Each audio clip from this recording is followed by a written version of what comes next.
美国联邦参议员马克·鲁比欧和克里斯·库恩斯提出两党法案，要求给予逃离中共破坏的维吾尔人获得优先难民身份。这则法案名为《维吾尔人保护法》，要求使东突厥散维吾尔人和其他突厥或穆斯林少数群体的成员更容易申请在美国定居。该法案还敦促美国的盟友采取类似措施。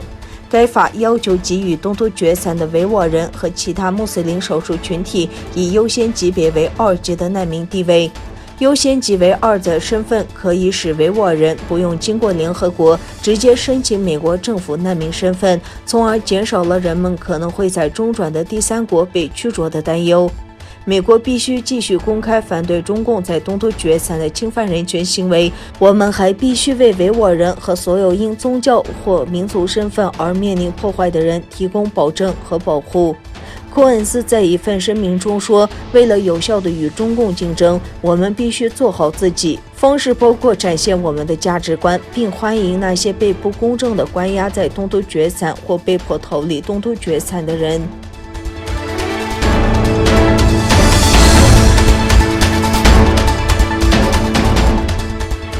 4月13日星期二，在伊斯坦布尔的一家酒店会议厅举行了谎言阴影下的种族灭绝新闻发布会。会议敦促世界公众不要对中国对维吾尔人的种族灭绝保持沉默。2021年4月2日，中国当局发行了名为《阴影中的战争》的纪录片，旨在证明中国在东突厥散的种族灭绝行为是正当的，并将东突厥散人描述为恐怖分子。会议否认了中国的指控和捏造。这次会议是由国际东突厥散非政府组织协会和东突厥散人权观察协会联合组织，包括伊斯兰世界非政府组织联盟、国际难民保护协会和东突厥散基金会在内的数十个非政府组织的负责人和代表出席了会议。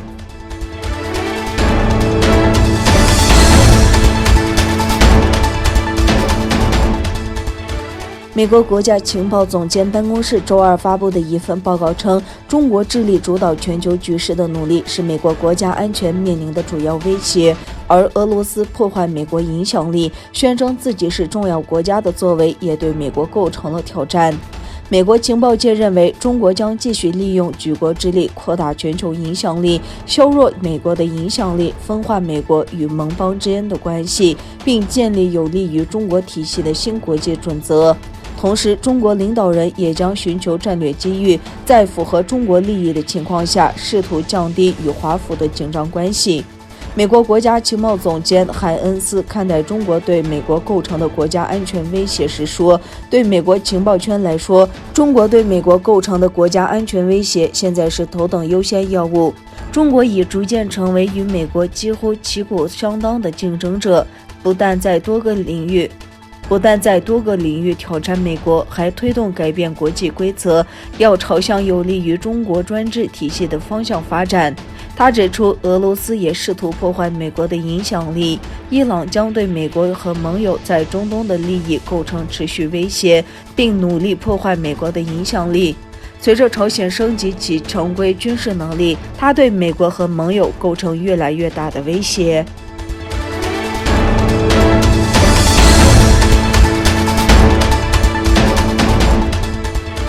继瑞典停播后，诺维特里亚公司也在受到电视认罪受害者的投诉后，立即中断了对中国环球电视 CGTN 的转播。电视认罪受害者呼吁全球电信商不要充当侵犯人权的同谋。据报道，诺维特里亚电信公司在收到中国环球电视和央视4套强迫电视认罪受害者提交的诉求后，立即停播了中国环球电视网。之前，特里亚公司在2名瑞典受害者通过当地媒体发出呼吁后，已默默停止了对中国官媒电视的传播。在过去几周里，几十名曾被中国环球电视网和央视4套频道播出强迫电视认罪的受害者，直接写信给各国电视供应商，要求他们慎重考虑默许播放这些频道与严重侵犯人权行为的共谋关系。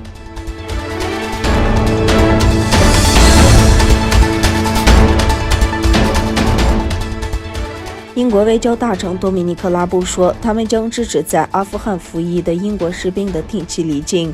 拉布在推特账户上的帖子中说，英国支持北约撤军，以支持一个更和平的未来的稳定阿富汗。他指出，他们将支持英军在阿富汗的定期撤离。英国国防部长本·欧利斯在书面声明中指出，阿富汗人民应有一个和平与稳定的未来。